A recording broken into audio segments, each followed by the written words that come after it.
What about in your host country? Are you paying two different taxes? It depends how the income comes from. In some countries, they will double tax you. In most of the countries, not. So, like me, I work online, so all that is taxed in the United States from United States stuff, from my book sales, from Amazon, United States stuff. So you still kind of have that. Most military retirement and benefits are not taxed abroad. So here in the Dominican Republic, you wouldn't need to pay any of that to the Dominican government or worry about any of that type of stuff. So you'd be pretty good. And that's kind of one of the reasons why the Dominican Republic kind of stands alone as a really good country for veterans is because the immigration stuff is very easy. Whereas in other countries, especially places like you mentioned, Italy, it can be more difficult to retire and move there. But now countries are opening up things like pension visas, where if you can demonstrate that you make, for example, 14 or $1,500 a month, then places like Costa Rica or Panama will grant you a pension visa, and you can go there and live there, forever if you can prove that you're making $1,500 a month or more with your pension, with which most veterans are. What about property taxes? How's that work? So it's good you asked me that because in the United States, like I remember when I owned a house in New York and I'm paying like $14,000 a year just in property taxes. And property taxes here in the Dominican Republic are incredibly cheap. You're going to pay a few $100s a year as opposed to thousands and thousands of dollars a year in the United States. I was looking at buying a place here in the Dominican Republic, and it was like very nice beach house.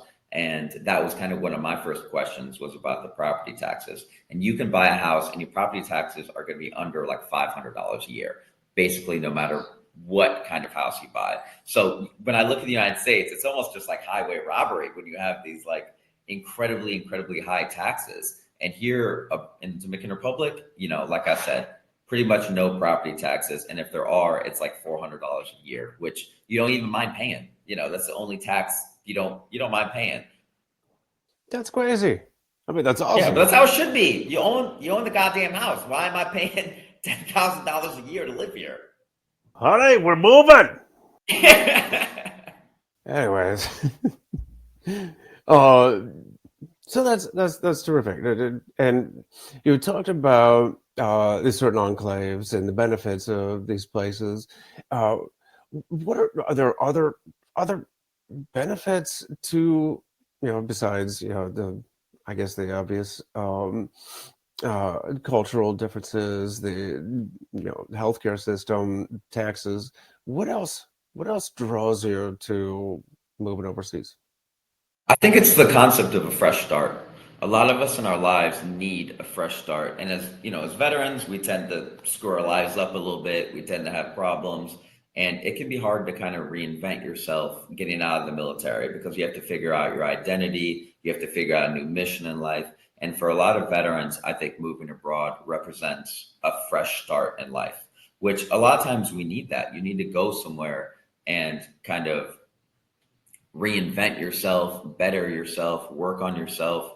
And abroad, you kind of have true opportunity to do that. Whereas if you're in your current situation, it can be hard to kind of get a fresh start. If you're surrounded in your current environment, if you're with the people that you're always around, and moving abroad, I think is one thing, a fresh start for veterans. And the second thing, I think it's adventure. As veterans, we're adventurous people, or we wouldn't have joined the military to begin with. So the concept of having your life be an adventure is a part of the military journey. And moving abroad kind of keeps that adventure rolling. I think if we're meant to be like 9 to 5 office people in cubicles, then we wouldn't have joined the military to begin with. So moving abroad kind of gives you a daily adventure, a daily fresh start. And I think that's something that's appealing to a lot of veterans. And tell me more about the health effects. Uh, are there ways to kind of measure these changes? And besides the fact that you feel less stressed, or those, how have you seen the veterans affected by moving overseas? Well, we can't ignore the fact, and I always talk about this, is listen, 20 veterans kill themselves every single day in the United States of America. So obviously, whatever we're doing as a Veterans Administration, as a country, as a people, is not working. So what I'm offering is a different way to look at the veteran healthcare system to where it's like maybe if the government broke you, then the fix is elsewhere. So a lot of veterans that are moving abroad are one experiencing less financial stress because you're not as concerned about the bills when you live a cheaper life.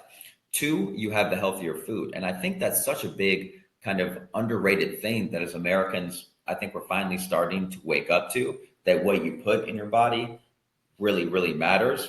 And I think it's the stress. America is very stressful. I mean, day to day life in America is something that really beats people down. I mean, when you come here, it's almost like you're aging backwards. Like I just turned 38 and I feel like I'm in the prime of my life because I can wake up every day and do my day how I want. I can engage in activities like scuba diving, playing golf, surfing. I think in America, we really kind of screwed up our kind of how we look at time because we all need a good balance between recreation, leisure, and work. In the United Hmm. States, it's like 80% work and like zero recreation or leisure. And here, like you mentioned earlier, taking a siesta, in the middle of the day seems like crazy for veterans because it's like, I need to work, work, work. And then you retire when you're 70 and you die. And that was your life. And moving abroad enables you to retire younger when you still have the health and the energy to do the things that you want to do. Like you can climb mountains, you can swim in the ocean.